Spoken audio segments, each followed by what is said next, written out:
Ini adalah rahasia tengah malam. Beranikah kau mendengarnya?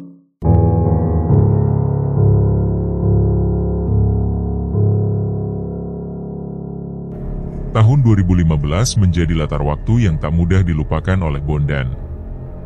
Kenangan akan malam itu tetap melekat kuat dalam ingatannya.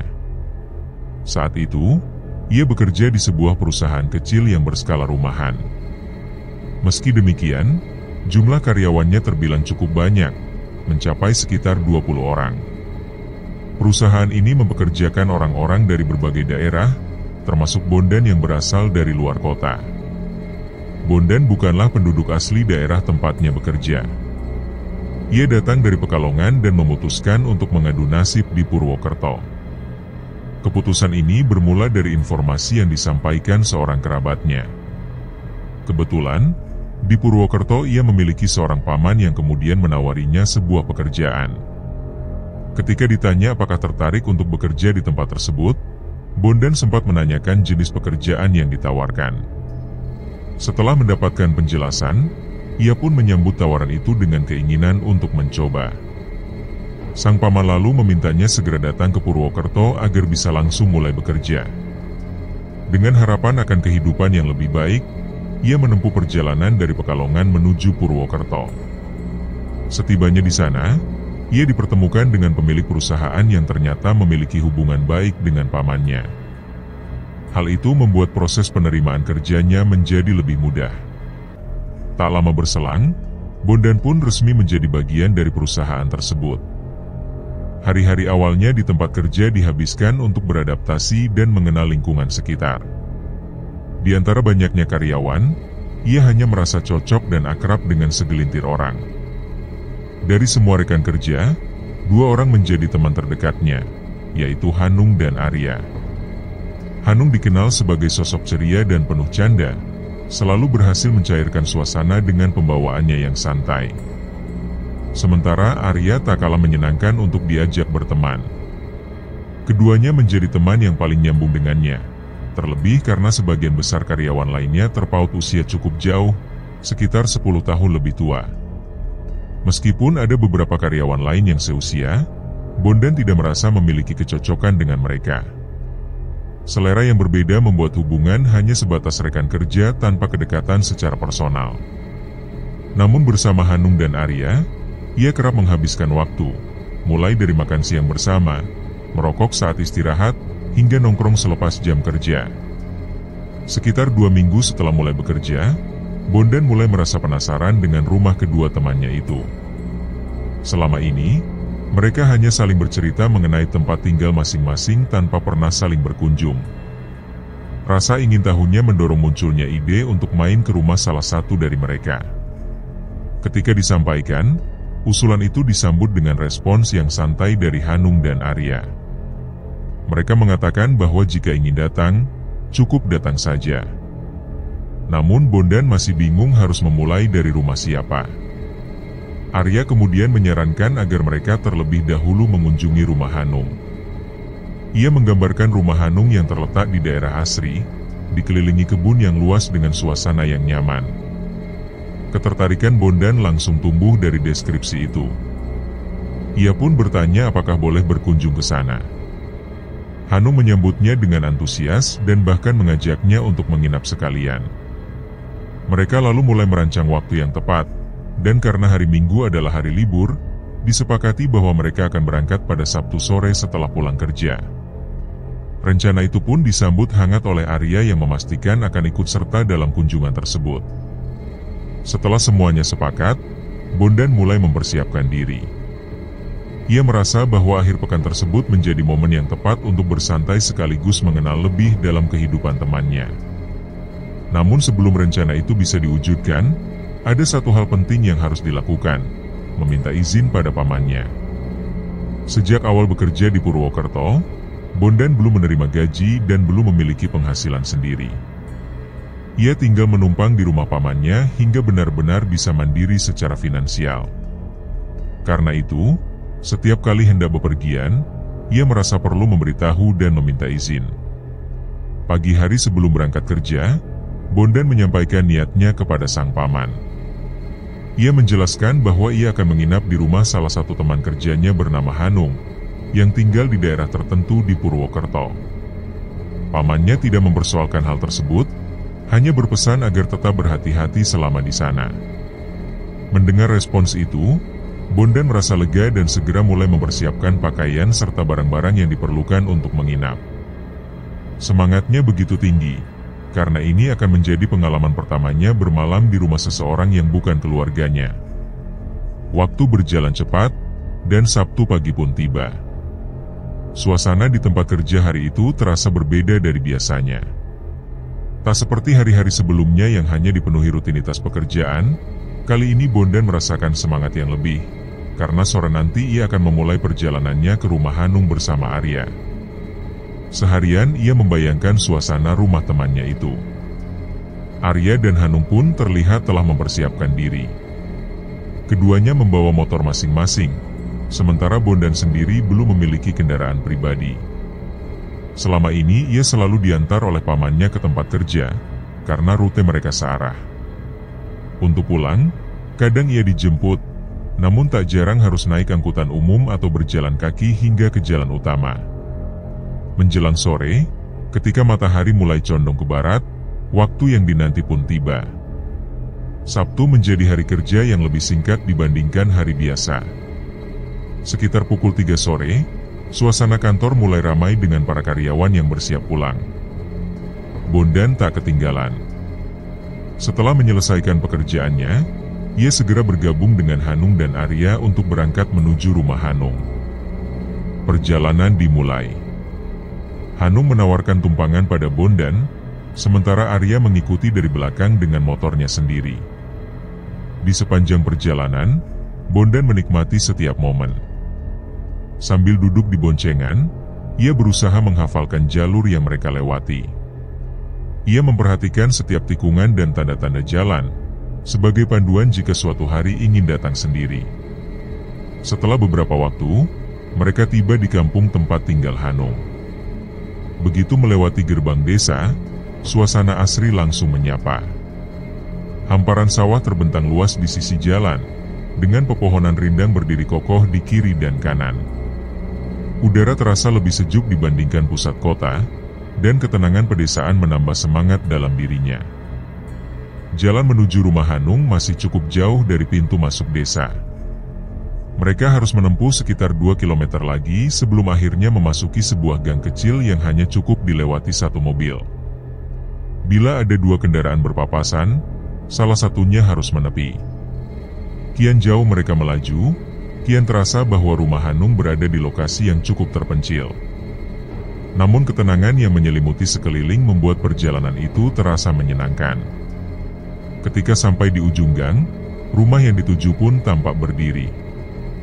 Bangunan itu terlihat tua, dengan arsitektur khas rumah-rumah zaman dulu.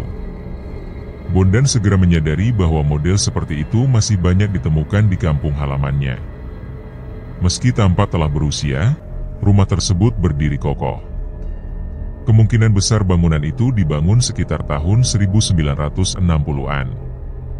Di sekelilingnya, nuansa pedesaan begitu kental. Di sisi kanan rumah, terdapat kebun yang ditumbuhi pohon-pohon besar. Di antaranya ada pohon mangga yang menjulang tinggi, pohon kelapa, serta jenis lainnya. Tanah di bawah pohon tampak bersih dan tertata, tanpa semak-semak liar. Beberapa anak kecil terlihat bermain di sekitar kebun, memperkuat kesan bahwa tempat ini masih sangat nyaman dan ramah untuk dihuni. Di sisi kiri rumah, pemandangan yang tersaji tidak kalah menawan. Terhampar sebuah kebun yang cukup luas, dan di belakangnya membentang sawah yang menguning, sebuah pertanda bahwa musim panen sudah hampir tiba. Keindahan panorama itu membuat Bondan semakin betah. Dalam hati, ia mengakui bahwa tempat ini memang seindah yang pernah diceritakan Arya sebelumnya. Sementara itu, di bagian depan rumah, tampak beberapa rumah tetangga yang tidak berdempetan. Masih ada ruang kosong yang memisahkan satu rumah dengan lainnya, menciptakan celah bagi angin untuk berhembus bebas. Suasana terasa begitu sejuk dan nyaman, sangat kontras dengan hiruk-pikuk kehidupan perkotaan. Setelah puas menikmati pemandangan sekitar, Bondan kembali mengingat tujuan utama kedatangannya.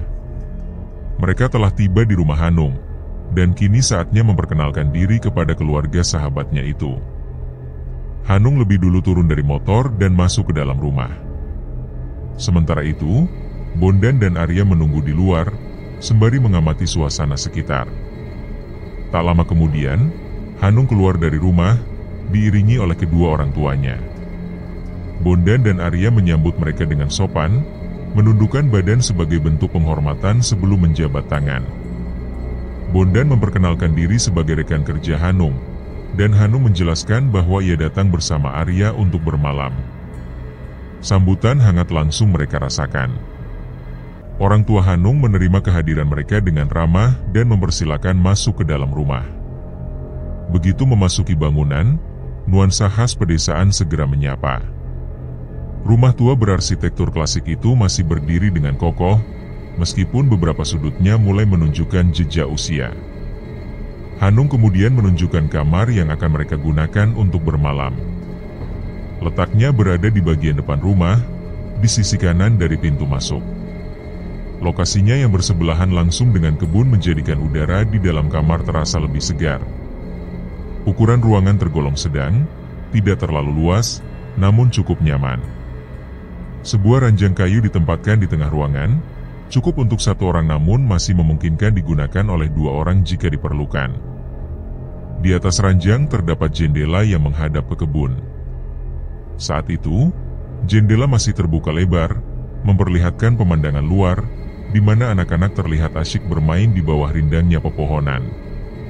Sinar matahari masih menyinari langit, menunjukkan waktu sekitar pukul 3:30 sore. Setelah menaruh barang-barangnya di kamar, Bondan bersama Hanung dan Arya kembali keluar rumah untuk menikmati udara segar. Mereka berjalan menyusuri area sekitar, menyerap suasana khas pedesaan yang jauh berbeda dari lingkungan tempat tinggal mereka sebelumnya. Kekaguman tak henti-hentinya diungkapkan Bondan terhadap kampung halaman Hanung.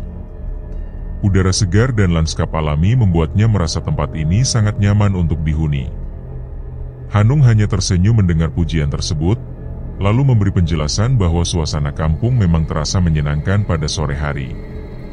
Namun, ia menambahkan bahwa keadaan bisa berubah ketika malam tiba. Pernyataan itu menimbulkan rasa penasaran di hati Bondan.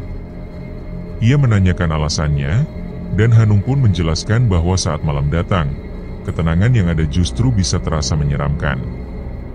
Daerah ini, katanya, sering dijadikan jalur pelarian oleh kawanan pencuri yang beraksi di sekitarnya.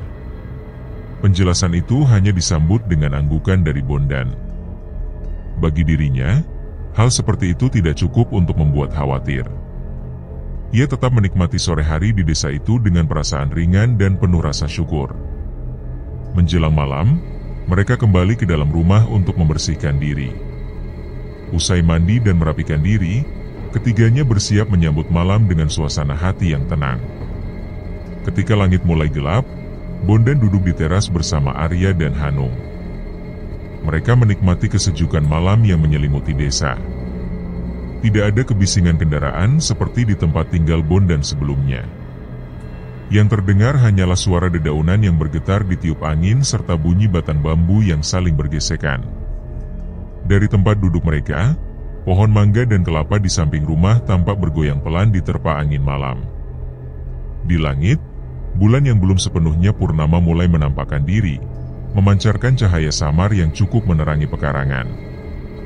Bagi Bondan, suasana ini terasa sangat menenangkan.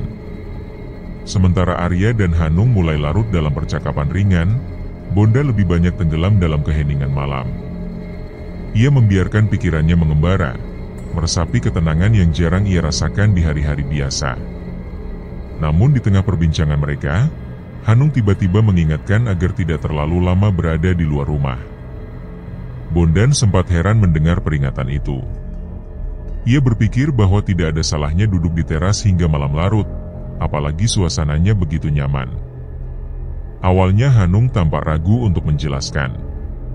Tetapi kemudian ia mengungkapkan bahwa alasannya bukan semata karena keamanan dari pencuri, melainkan ada sesuatu lain yang sebaiknya tidak ditemui saat malam semakin larut. Pernyataan tersebut memicu rasa penasaran Bondan dan Arya. Mereka meminta penjelasan lebih lanjut, namun Hanung tampak enggan untuk berbicara lebih jauh. Ia hanya menyebutkan bahwa apa yang dikatakannya bukan sekadar gurauan, melainkan berdasarkan pengalaman pribadi.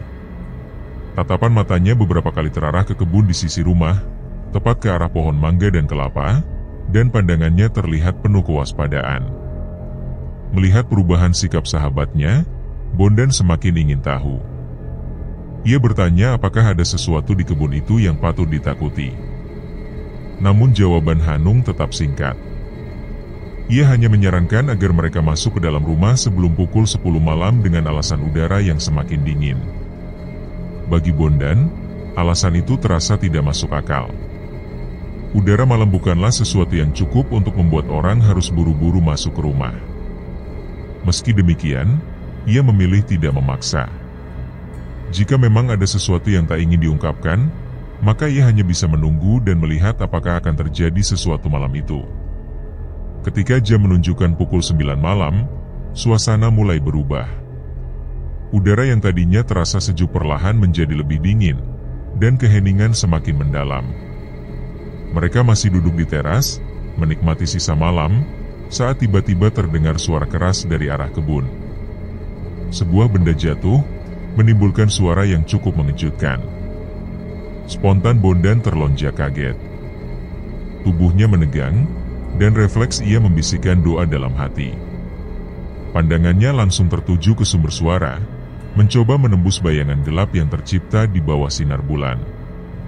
Beberapa detik kemudian, ia menyadari bahwa yang jatuh hanyalah belara kelapa kering berukuran besar yang terlepas dari batangnya.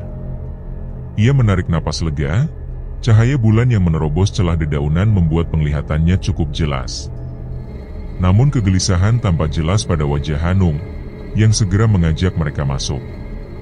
Suaranya terdengar lebih tegas dari sebelumnya. Bondan mengangguk menyetujui, meskipun pikirannya masih terjebak pada apa yang baru saja ia lihat. Ketika pandangannya kembali tertuju ke arah kebun, ia menangkap bayangan samar di antara pepohonan yang gelap. Awalnya, ia mengira itu hanyalah seekor kucing atau musang yang berkeliaran mencari makan. Namun lama-kelamaan, semakin jelas bahwa yang ia lihat bukanlah hewan biasa. Bayangan itu bergerak mendekati lokasi di mana daun kelapa jatuh. Ukurannya kecil, lebih kecil dari manusia, namun gerakannya terasa tidak wajar. Bondan mencoba menenangkan diri dengan anggapan bahwa mungkin itu hanya permainan cahaya dan bayangan. Tetapi yang terjadi berikutnya justru membuatnya tertegun. Bayangan itu bertambah jumlahnya. 1 menjadi 2, lalu 3, dan terus bertambah. Perasaan tak nyaman mulai menyergap. Bondan ingin memastikan apa yang sedang dilihatnya, tetapi rasa ingin tahu itu mulai berubah menjadi kegelisahan. Ia tahu, sesuatu yang tidak biasa sedang terjadi di balik gelapnya kebun di sisi rumah itu. Sementara Hanung dan Arya masih larut dalam obrolan mereka, suasana sekitar seolah tak mengganggu percakapan yang terus mengalir di antara keduanya. Namun, ketenangan itu mulai terusik ketika Hanung menyadari perubahan ekspresi pada wajah Bondan yang tampak menegang. Dengan raut khawatir, ia mencoba memahami apa yang tengah diperhatikan oleh temannya tersebut. Bondan, yang masih berusaha mencerna apa yang baru saja dilihatnya, mengungkapkan dengan keraguan bahwa matanya sempat menangkap pergerakan sesuatu di area kebun. Sosok itu terlihat kecil dan tampak merangkak perlahan di antara rumputan, membuatnya tak yakin apakah yang dilihat benar-benar nyata. Mendengar penuturan itu, Hanung terdiam sejenak. Tatapannya berubah menjadi lebih serius sebelum akhirnya ia mengajak mereka masuk ke dalam rumah, kali ini dengan nada yang jauh lebih mendesak.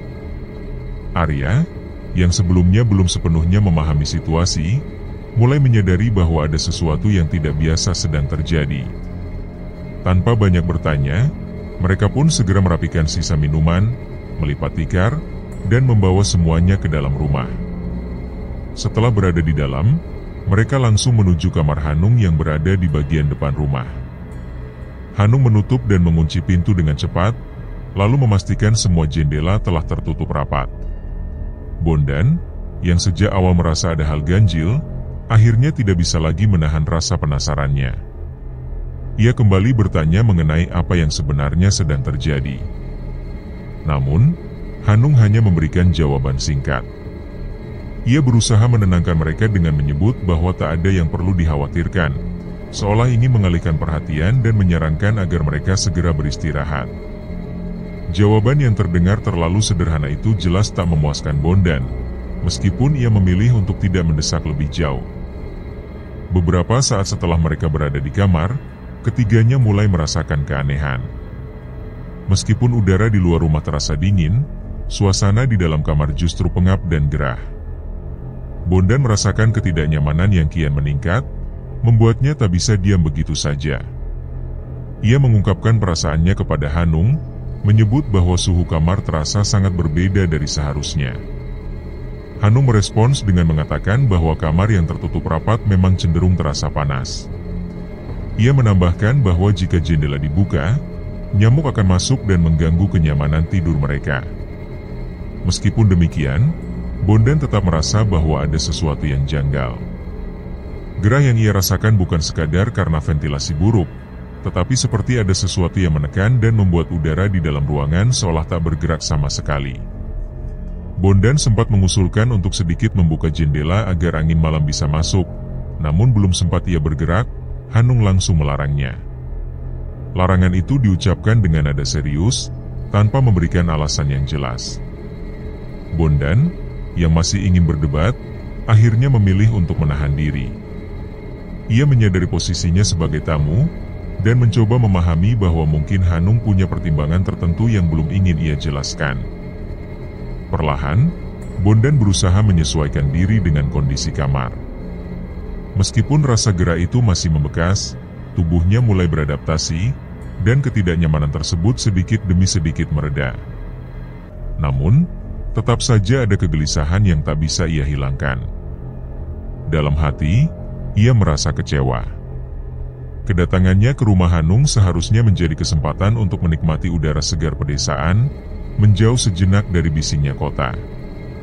Namun kenyataannya, ia justru terjebak di dalam kamar yang pengap, jauh dari bayangan awalnya. Rasa kecewa itu ia pendam dalam diam. Ia tidak ingin menampakkannya secara terang-terangan. Untuk meredakan kegelisahan, ia menyalakan sebatang rokok. Asap perlahan memenuhi ruang kamar yang tertutup rapat. Hanung, yang duduk tak jauh darinya, ikut melakukan hal serupa. Hanya Arya yang tampak berbeda. Tatapannya terlihat kosong, seperti sedang memikirkan sesuatu yang berat. Beberapa saat kemudian, Arya memecah keheningan. Nada bicaranya terdengar ragu ketika ia memanggil nama Bondan, seolah ingin menyampaikan sesuatu yang penting. Bondan pun menoleh, memperhatikan temannya dengan saksama. Arya menyampaikan permintaan maaf, meskipun belum menjelaskan alasannya secara langsung. Bondan merasa heran dengan permintaan maaf itu dan bertanya-tanya apa sebenarnya yang sedang terjadi. Arya tidak langsung menjawab. Ia melirik ke arah Hanung, seakan mencari persetujuan. Hanung hanya mengangguk kecil, memberi isyarat bahwa Arya boleh melanjutkan. Dengan hati-hati, Arya mulai menjelaskan. Ia mengatakan bahwa mungkin Hanung merasa tidak enak untuk menceritakan hal yang sebenarnya kepada Bondan, sehingga ia yang mengambil alih untuk menjelaskannya. Arya kemudian memaparkan bahwa ia telah lama mengenal Hanung dan sudah sering berkunjung ke rumah ini. Hubungan mereka sudah terjalin selama 4 hingga 5 tahun, dan selama itu pula ia mulai memahami kebiasaan-kebiasaan yang berlaku di rumah Hanung, terutama saat malam tiba. Apa yang dilakukan Hanung, seperti melarang mereka berada di luar rumah hingga larut malam, dan menutup jendela rapat-rapat, bukanlah tanpa sebab. Semua itu bukan karena Hanung berlebihan, tetapi karena memang ada sesuatu yang membuatnya harus bersikap demikian. Penjelasan Arya itu membuat Bondan semakin penasaran. Ia mulai merasakan perubahan dalam nada bicara temannya, yang perlahan mengarah pada sesuatu yang lebih serius. Arya melanjutkan, mengungkapkan bahwa di kebun yang berada di samping rumah Hanung, tepat di tengah-tengahnya, terdapat sebuah makam. Mendengar kata makam, tubuh Bondan terasa menegang. Namun sebelum ia sempat bereaksi lebih jauh, Arya menyampaikan hal yang lebih mengejutkan. Makam itu bukanlah makam manusia seperti yang dibayangkan, melainkan makam seekor monyet. Penuturan itu membuat Bondan semakin bingung. Bagaimana mungkin seekor monyet dimakamkan secara khusus di tengah kebun? Ia pun kembali bertanya, berharap mendapat penjelasan lebih jelas dari Arya. Namun, Arya sendiri mengaku bahwa ia tidak mengetahui secara pasti asal-usul makam tersebut.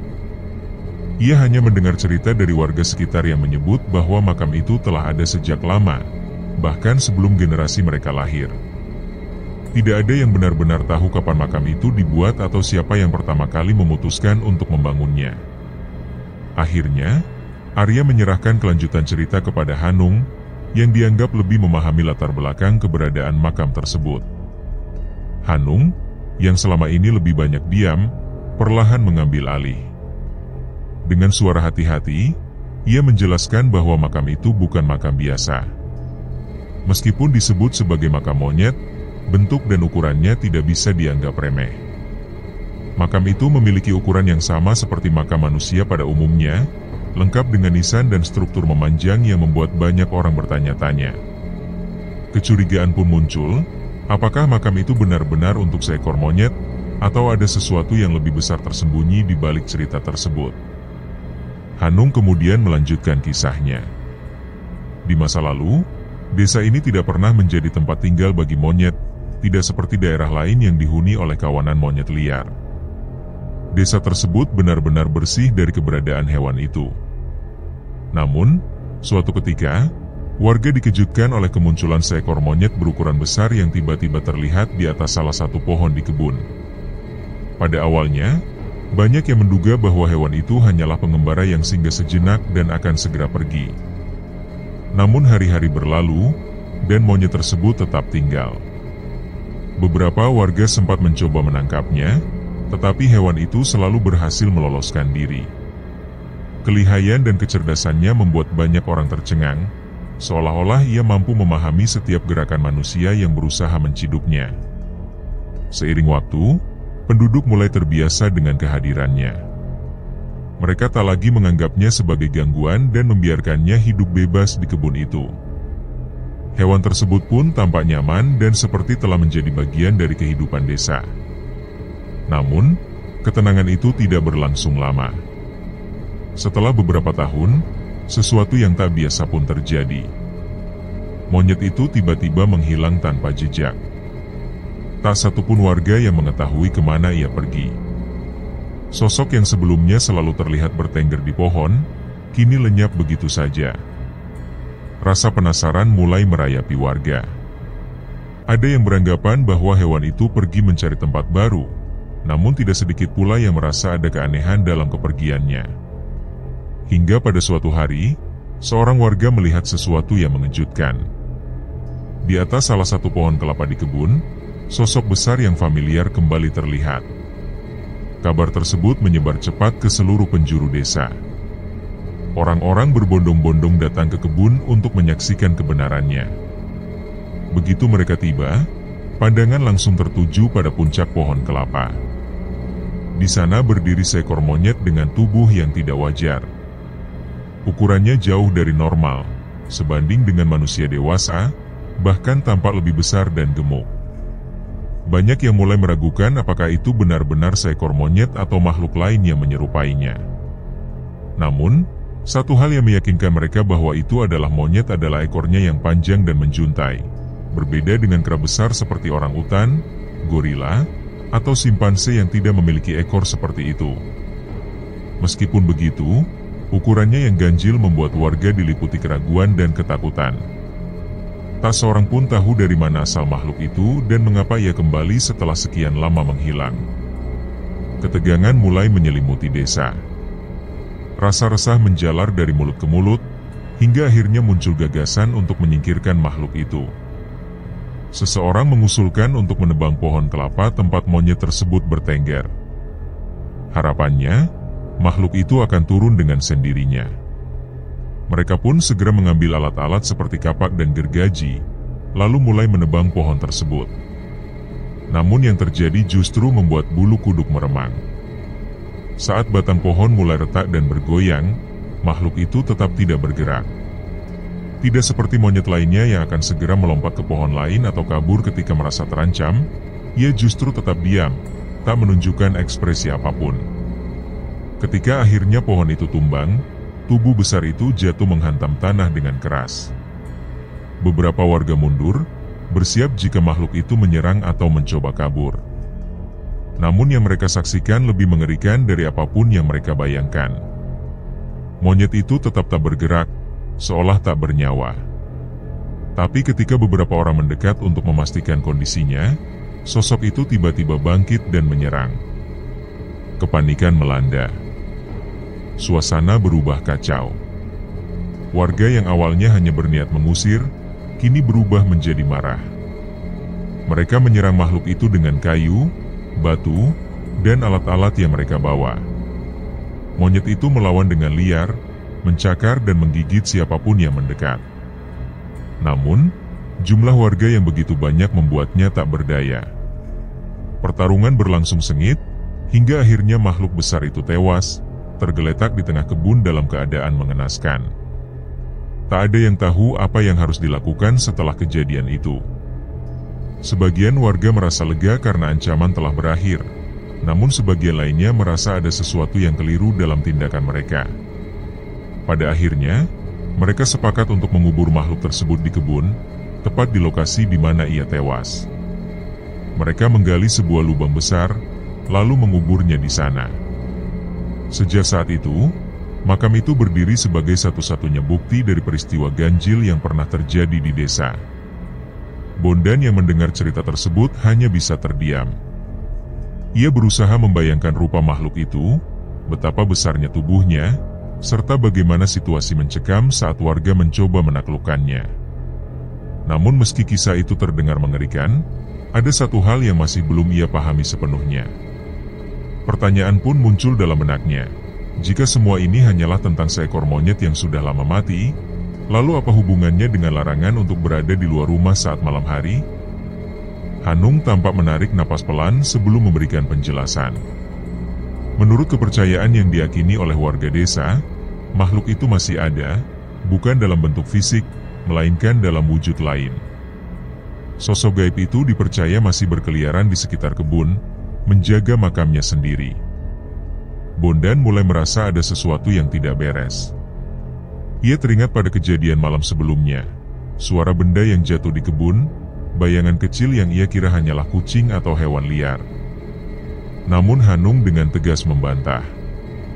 Apa yang terlihat malam itu bukanlah kucing, melainkan monyet-monyet kecil. Bulu kuduk Bondan mulai berdiri. Ia menatap Hanung, seakan mencari keyakinan dari kata-kata yang ia dengar.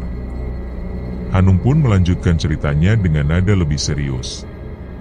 Ia mengisahkan bahwa kejadian seperti itu bukanlah hal baru. Ia dan keluarganya sendiri pernah mengalami hal serupa. Pada suatu malam, mereka masih duduk di teras rumah sambil berbincang hingga larut. Suasananya tidak jauh berbeda dengan malam ini. Udara dingin, cahaya bulan yang belum penuh, serta desiran angin yang mengalun lembut di antara pepohonan. Tiba-tiba terdengar sesuatu jatuh di kebun. Awalnya mereka mengira hanya dahan yang patah. Namun, tidak lama kemudian muncul bayangan-bayangan kecil yang bergerak cepat di antara rerumputan. Mereka mengira itu hanyalah monyet liar yang kelaparan. Namun sebelum mereka sempat memastikannya, muncul sosok lain dari arah kebun. Makhluk dengan bentuk menyerupai monyet, tetapi jauh lebih besar. Ukurannya bahkan melebihi manusia. Rambutnya panjang dan berwarna hitam pekat, sangat berbeda dari monyet lokal yang biasanya berwarna abu-abu atau kecoklatan. Namun yang paling mengerikan bukanlah tubuhnya, melainkan matanya. Tatapan makhluk itu begitu dalam, seolah menyimpan kesadaran yang tidak wajar untuk seekor hewan. Ketika makhluk tersebut mulai mendekat, tubuh mereka terasa kaku. Tidak satu pun dari mereka mampu bergerak.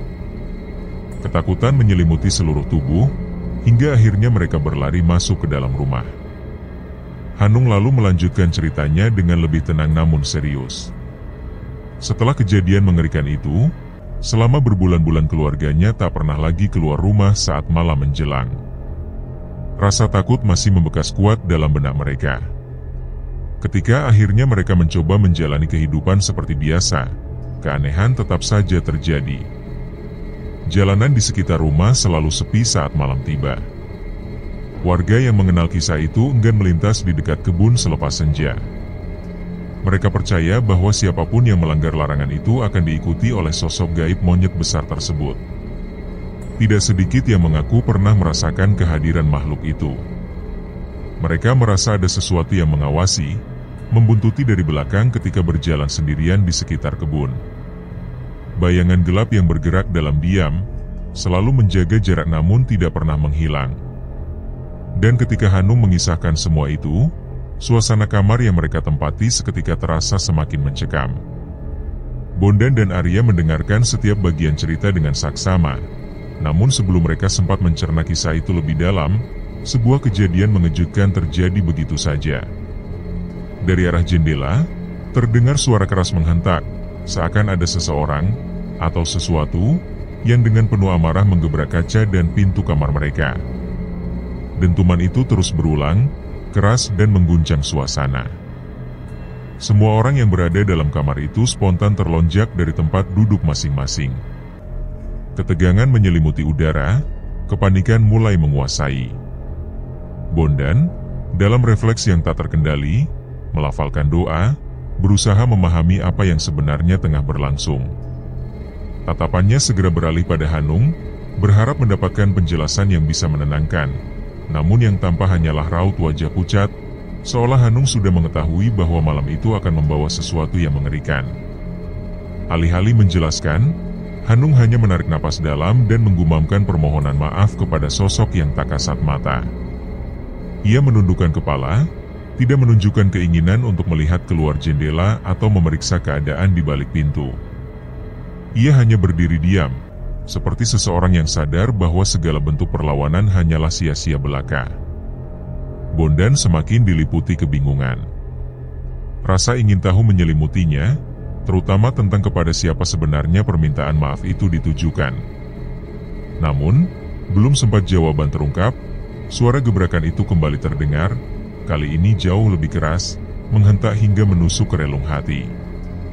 Akhirnya, tak seorang pun di dalam kamar berani bersuara. Mereka semua terdiam, membiarkan ketegangan merajai setiap sudut ruangan. Udara yang sebelumnya terasa gerah kini berubah menjadi pengap dan menyesakkan. Secara tiba-tiba, suara itu menghilang. Tak ada lagi gebrakan, tak terdengar lagi suara yang mencederai keheningan malam.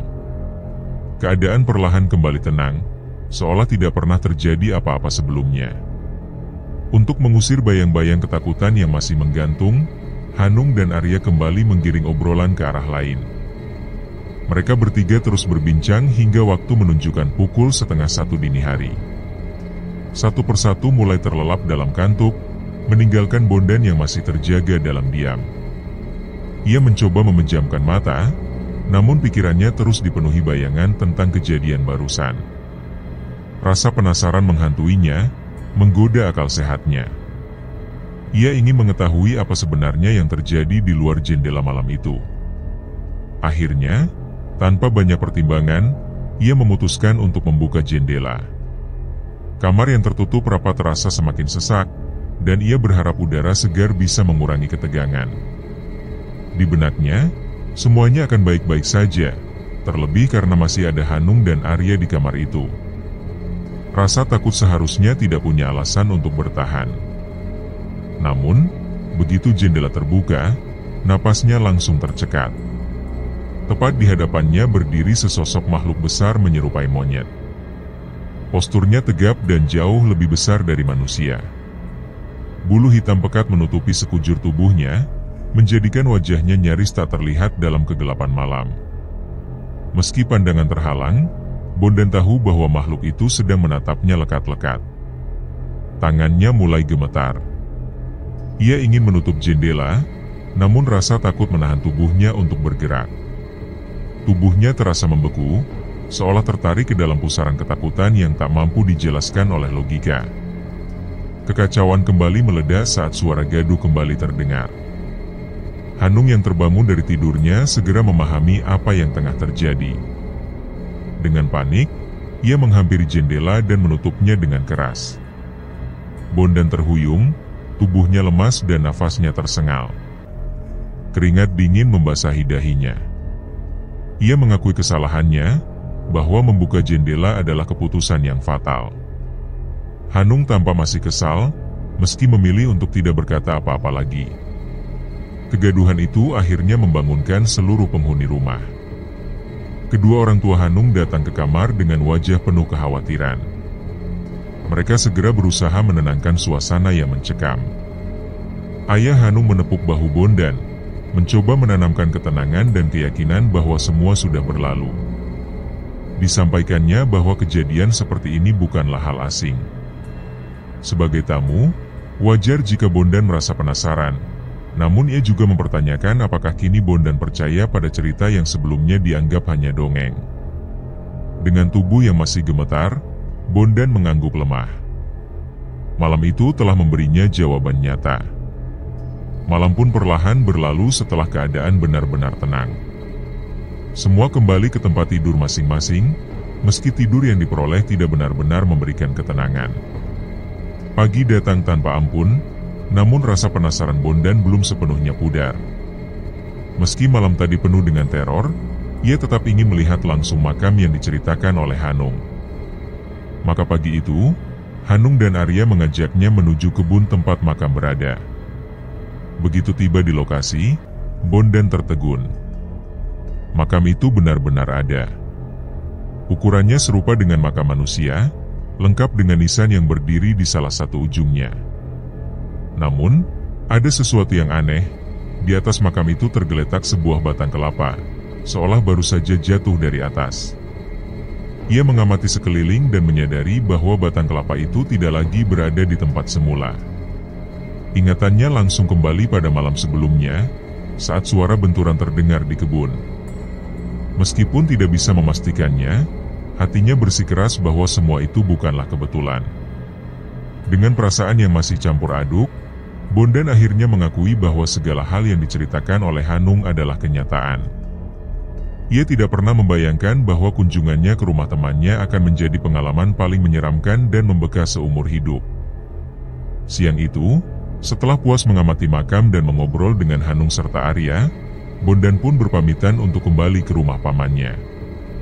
Ia membawa pulang sebuah kisah yang tidak hanya mengerikan, tetapi juga mengguncang keyakinannya tentang dunia yang selama ini ia kenal.